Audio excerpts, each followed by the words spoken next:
It's awesome. It got really cold and then now it's not. So we are happy. We Yeah, mean myself.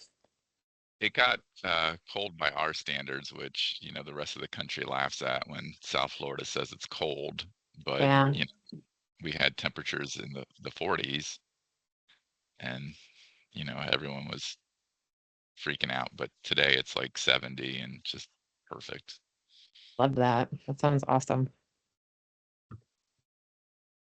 Hi, Where Anne. are you in Florida, Frank? I'm a little bit north of West Palm Beach, Oh, yeah. a place called Stewart. Um, Yeah. So, yeah, they do this thing whenever it gets cold down here. There's this like the iguanas freeze and they fall out of trees. They don't die, and I guess it doesn't really harm them, but Oh, no it, way. yeah, so that's how we know it's really cold, when the iguanas fall out of trees. Yeah, Oh, Well, thanks for joining us. I know a lot of people today are traveling with coming back from National Comp in Nashville. So that's probably why we're sparsely attended. I do see okay. a newish name on the list. Kate. Yes, hi. Hi, Kate. How are you? Doing good. These are just kind of informal, like get-togethers, basically, where hopefully there's some networking, community building, that kind of thing, and selfishly it lets me learn about names that I see like on LinkedIn or on the internet or something, that I can figure out. Put a name with the face and what they're doing. So feel free to introduce yourself. Let us know, who you are, where you are, whatever's going on with your organization. Sure.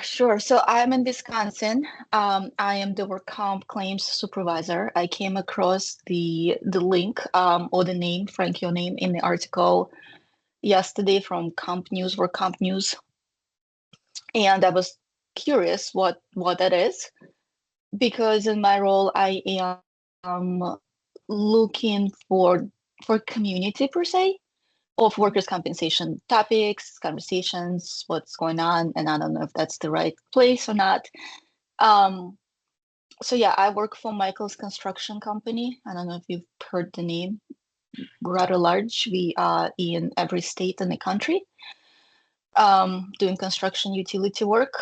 I have two people reporting to me that handle day-to-day work comp claims, and I oversee their work.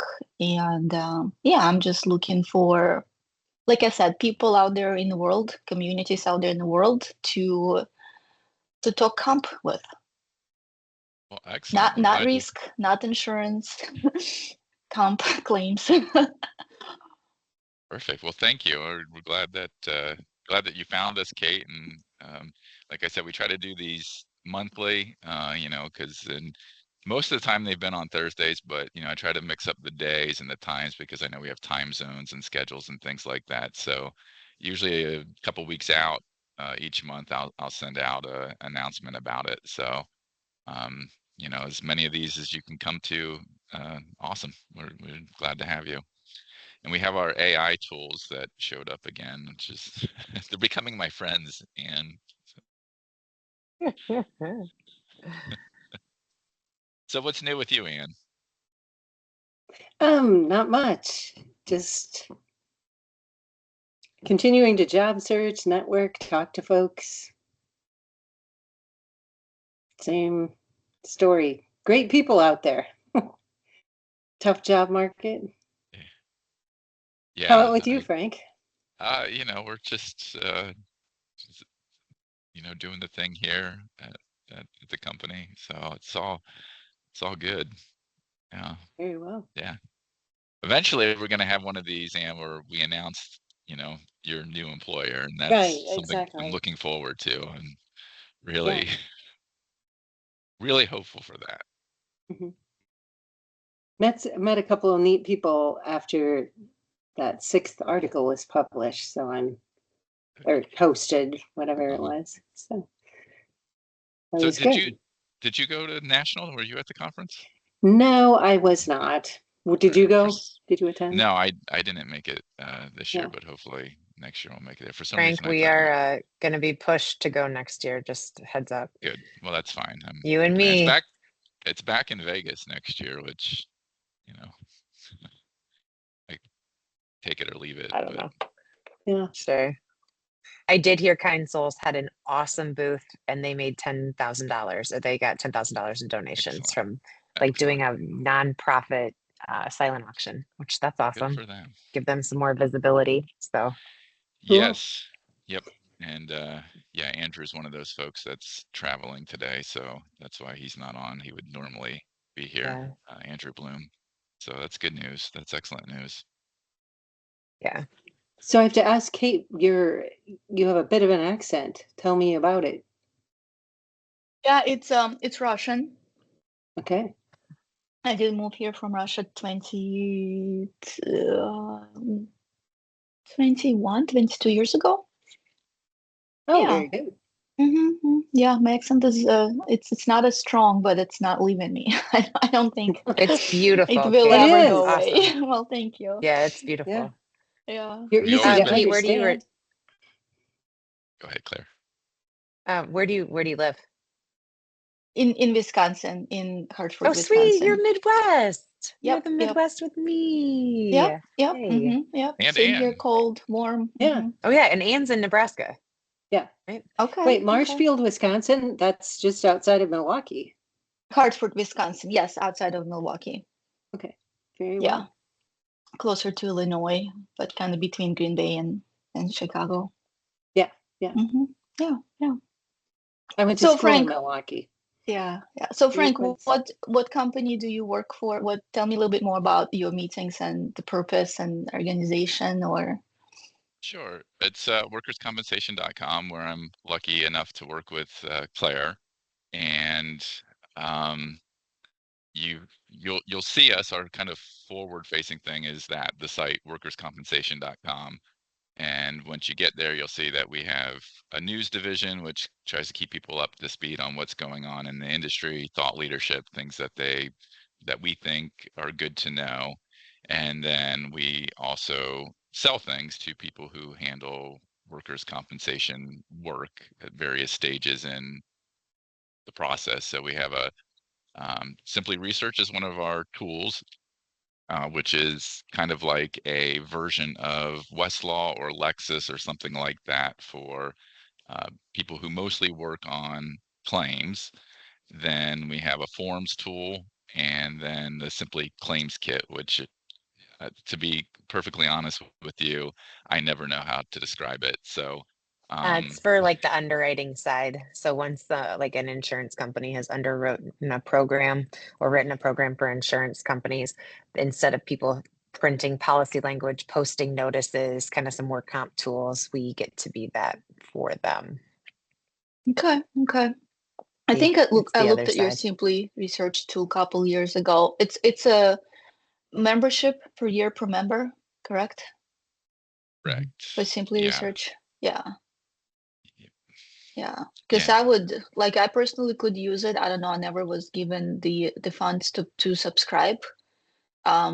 So right now I'm sitting here scrolling through my USCC analysis book, trying to see if the question came up for reporting requirements in Arizona. So I'm looking through my book, but I think your site would come in very handy because everything would come right up and right there.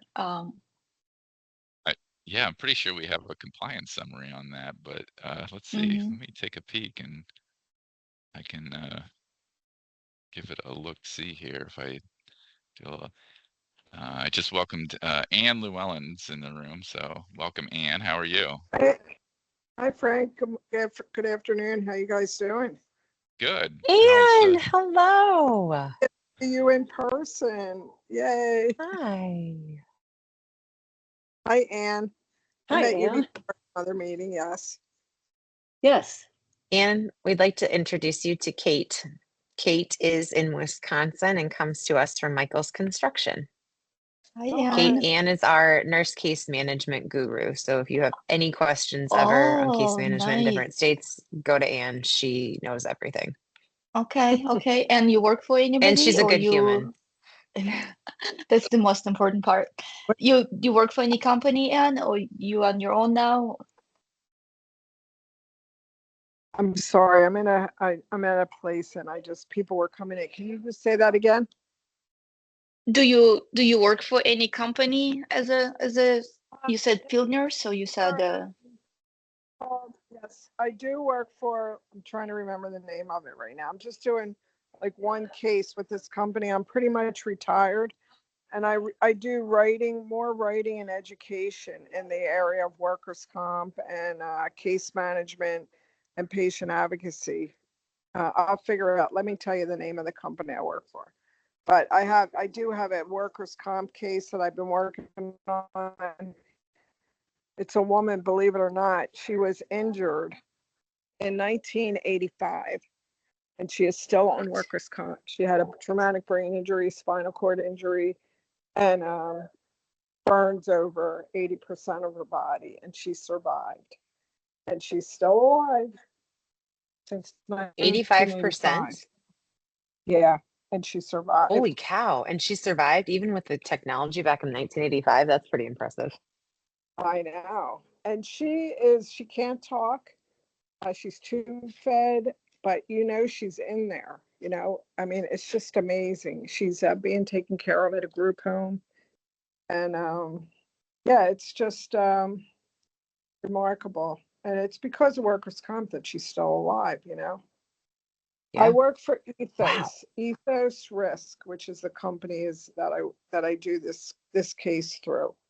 My friend Marilyn, who was a case manager, had it down here. She had her case from 1988 to like 2001, and she retired. And then she asked me to take the case because I had known the patient by going around with Marilyn. So and it's been really interesting, the whole process, just of maintaining her, helping her, advocate for her, and make sure she gets what she needs. The adjusters have been great. The insurance company's been great, but I don't think if she didn't have workers' comp, she wouldn't be here any longer. Wow. And we're lucky enough that Anne writes a weekly column for us. So it's a great addition to our site. She's been doing that for a couple of years now. Yeah. Yeah, and I wanted to ask, like, I've kind of gotten off track so much of workers' comp because I try to write on what's happening in the industry too. Like with regard to, like, this week was on that wellness. Like we have an excellent sick care system, but our healthcare system is what we need to work on. And how can we help people, the average person? And I think through workers' comp, the case managers can do that. I don't know if all of them would agree with that, but we have to bring wellness into the whole process. I know, Claire, you've written on that before. And, because if $5 trillion we're spending on healthcare, and it's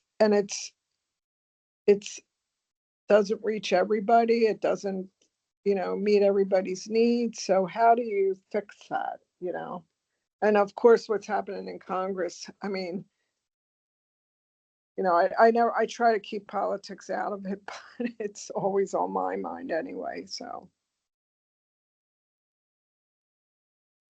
But I enjoy writing it, and I'm happy that I think I get some comments from people offline, and it's nice to hear, like, if I go to a conference, people know my name from the workers' comp, and they appreciate the work, so. Yeah, and that was from a writing perspective, that was a great lead this week. The first sentence of your column said, the US has the best sick care system in the world. Mm-hmm. And, right away you're like, okay, now I'm hooked. Okay, I got to see what this is about. What's she going to talk about now? Yep. Yeah. But do you guys have trouble figuring out what to write about, or how does it come to you? I know, Claire, you're Somebody pisses me off. Somebody pisses you off. Frankly, yeah, I see some. I'm just bold enough to say something and brave enough to do something about it. Yeah, So I see agree. something, but mine are very much lived experiences in this space. Yes. Well, that's what I've always tell people because, I do a blog independent and I never have trouble thinking of something to write because there's always like a problem, and you just, Mhm. The best time to be a problem in the world. yeah, yeah. Mhm. How about you, Anne? What do you write on? Inspiration. Frank inspired me to the series I wrote this summer. Yeah, and it started, to kind of brag on Anne a little bit. It started, she is curious. She's a curious person, and she had kind of a thought process that she sort of articulated to me. And I said, well, it was interesting to me. And so if it's interesting to her and it's interesting to me, it's probably something that other people have Other an interest people. in. Yeah. And it's like, well, pursue it then, pursue the Yeah. curiosity. Mhm. Sure, for sure. Yeah, thinking outside the box and thinking about what if and what could and what should. Even our just own family experiences, I think we all have that, and even our own healthcare experiences. So, Mhm. I Mhm. don't know. Do you know Nicole? What's her name? Nicole Robertson. She's a Afro American physician, and she had a really bad experience going to her own doctors, and she wrote about that, and it was very like thought provoking. Like, what are we really doing here? You know, what is this all about? Mhm. So, yeah. Excuse me. The CEO of Blue Cross Blue Shield for Nebraska has written 2 editorials in the Omaha World Herald.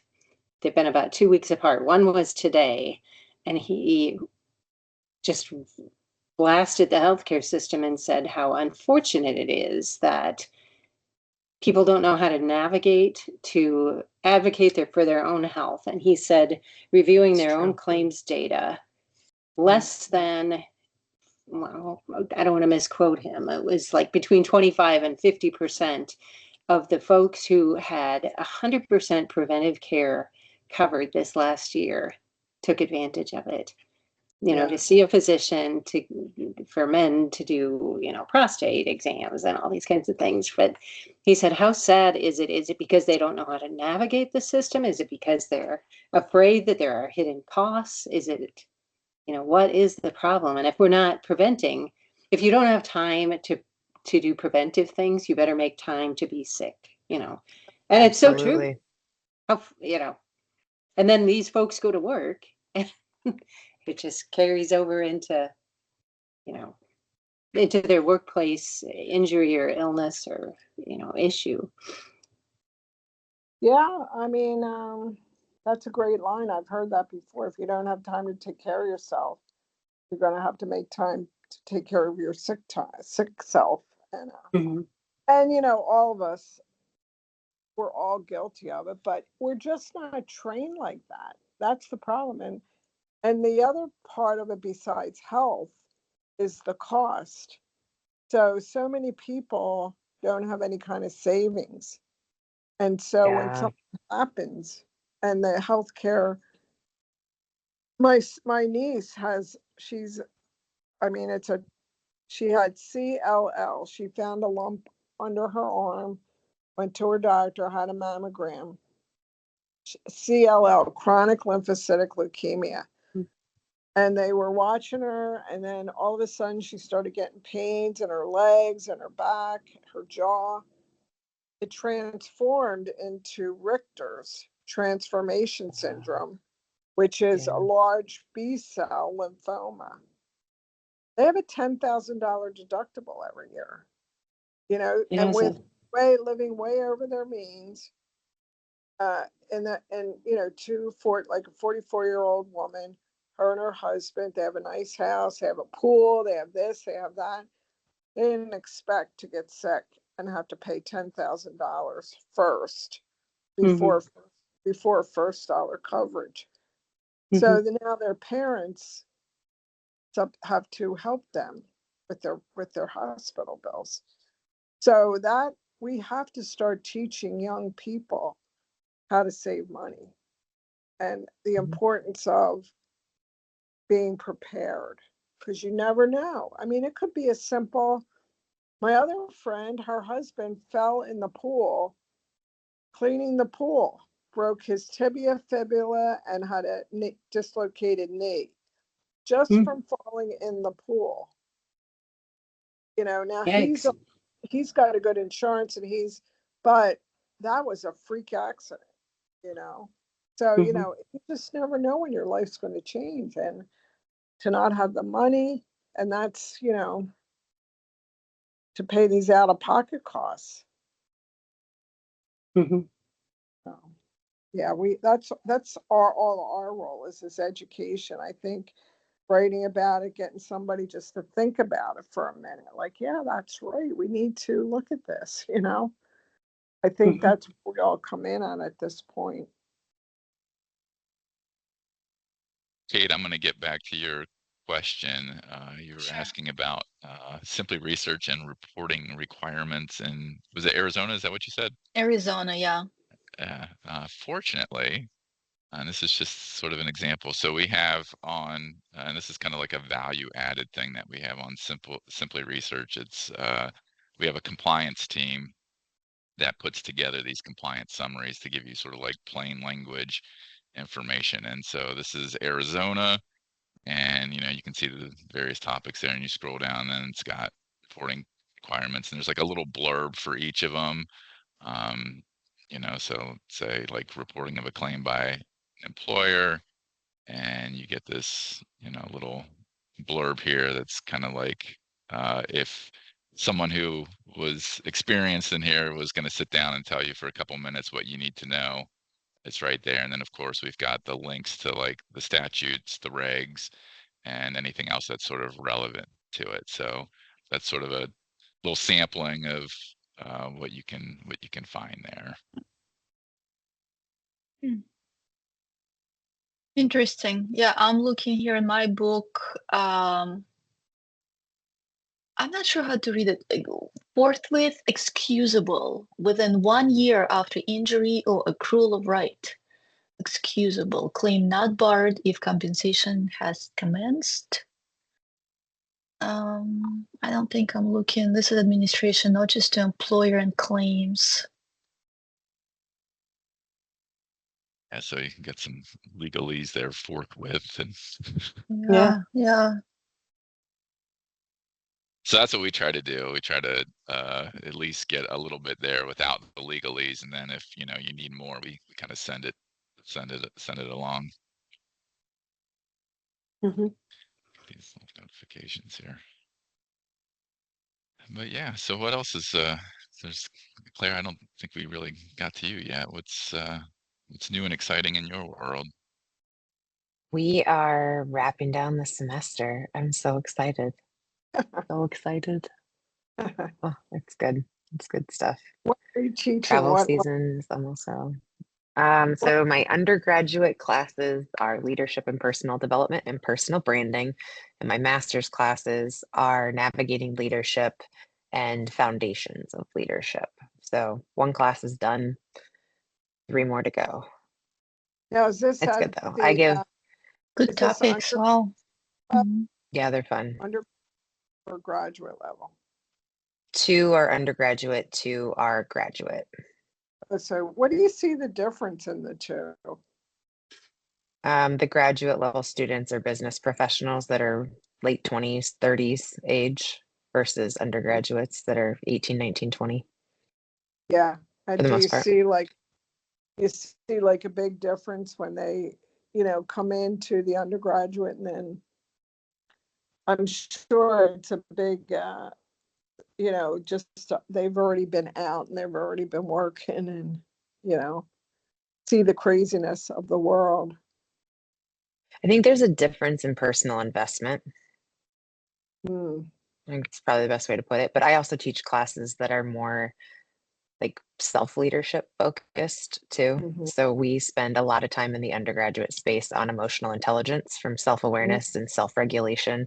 This week, my focus was on how to have your own back So we talked Yeah. about social astuteness and its importance to read a room, and also like to be able to pay attention to people on your team if something's going wrong, and really being able to understand that your vocal language can have a really big impact on how people show up in the workplace. So if you and I are having an exchange in a group and I get emotional, whatever that might look like, could be an intense vocal tone. It could be way too much energy. Is that going to land the same as somebody who can stay calm under pressure and communicate and emphasize their points in a different context? Excellent. So Excellent. For sure, for it's sure. fun. I really like it. I Mhm. think everybody should Yeah. have to take these classes. I think Oh, adults have I to do take these so classes. repeatedly. Yeah, but it's really fun. I learn a lot from the students all the time. So it's very fun Sure. from my end. And Claire, you've had a series of LinkedIn articles going.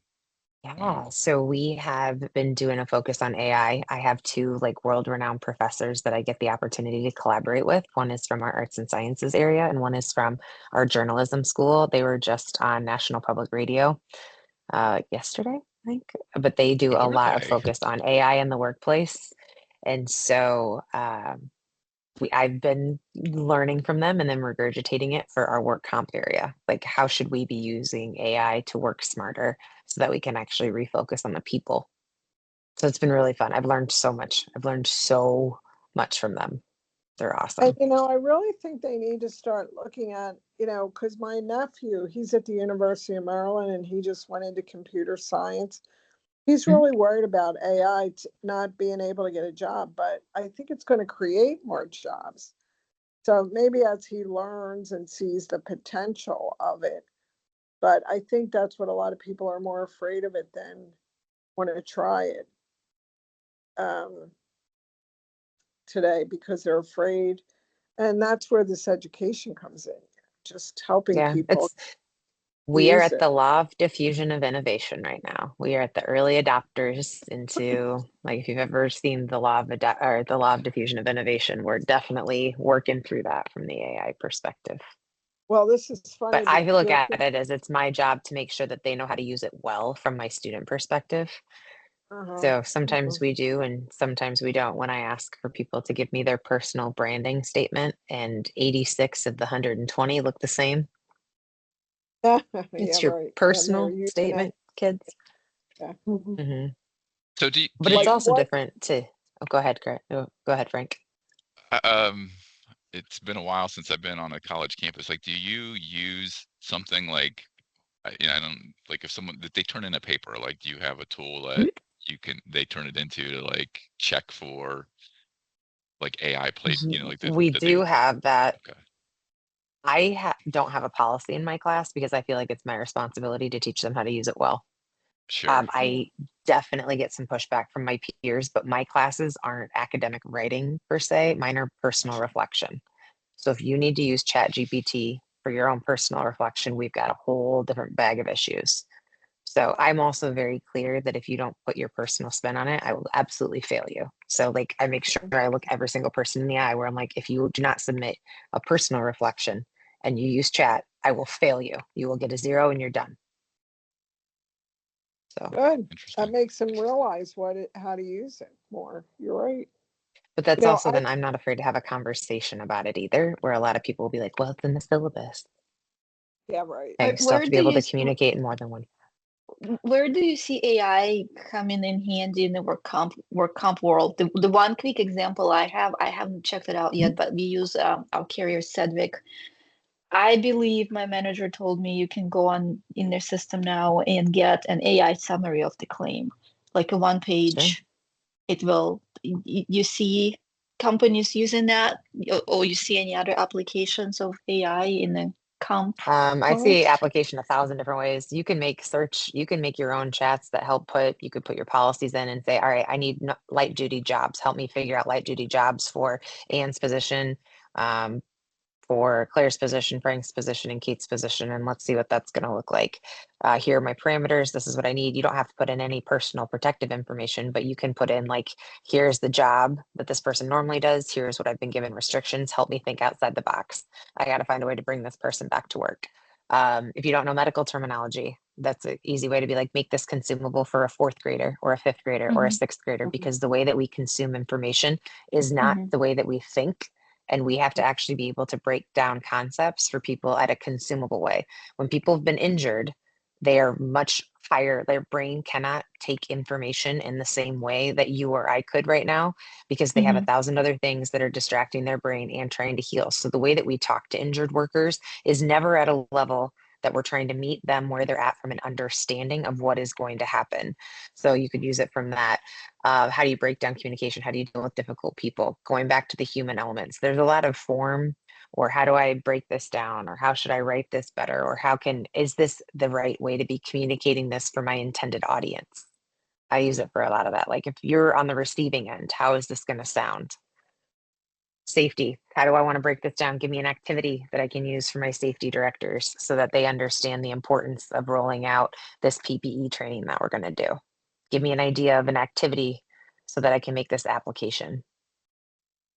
What is the general, I'm interrupting Claire, what is the generally accepted grade level for reading? I just saw, I can't remember if it was in the Wall Street Journal, that it's 1 in 10 high school seniors don't have basic math understanding.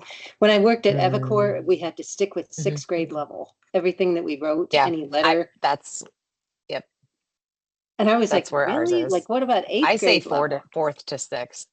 Yeah, you Wow, can't. that's insane. I was going to say fourth.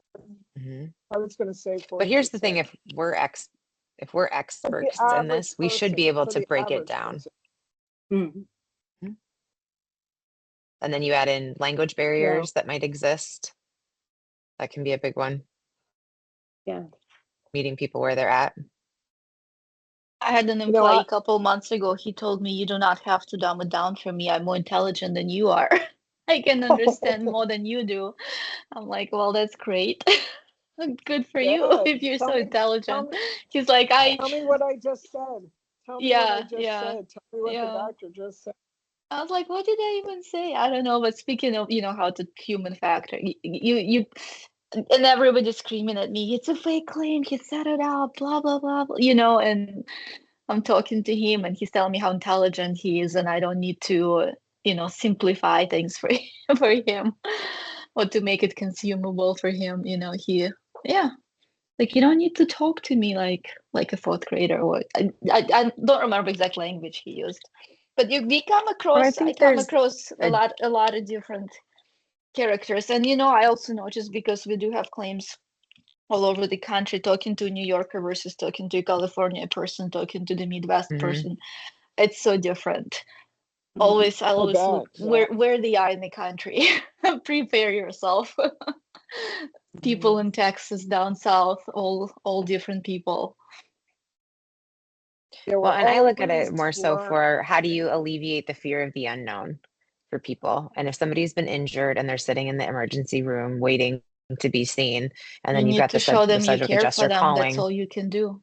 You just need to show them that you care for them. Their biggest fear is to lose their job and burn the bridge, I think. A lot of people get afraid when they get injured. They get scared that I'm going to get fired or I'm not going to get rehired. I feel that's what's going through their head first before they think. And no matter how much you try to reassure them that you can't, it's illegal, we're not going to fire you, nobody's going to fire you. You injured, let's take care of you. That's still, I don't think they quite believe that because of the culture or maybe their past experiences, or I don't know. They get injured, they get scared for their job. Yeah. All right, Frank, I'm so sorry. I have to bounce to another meeting, but it was nice to see you guys today. Oh, not at all. Thank you, Claire. Thanks, Claire. Yeah, I set these up to go for 30 minutes, so I don't want to keep anyone too long. Short and sweet. So, but Kate, great to meet you. Thanks for joining us. Anne, always a pleasure to see you.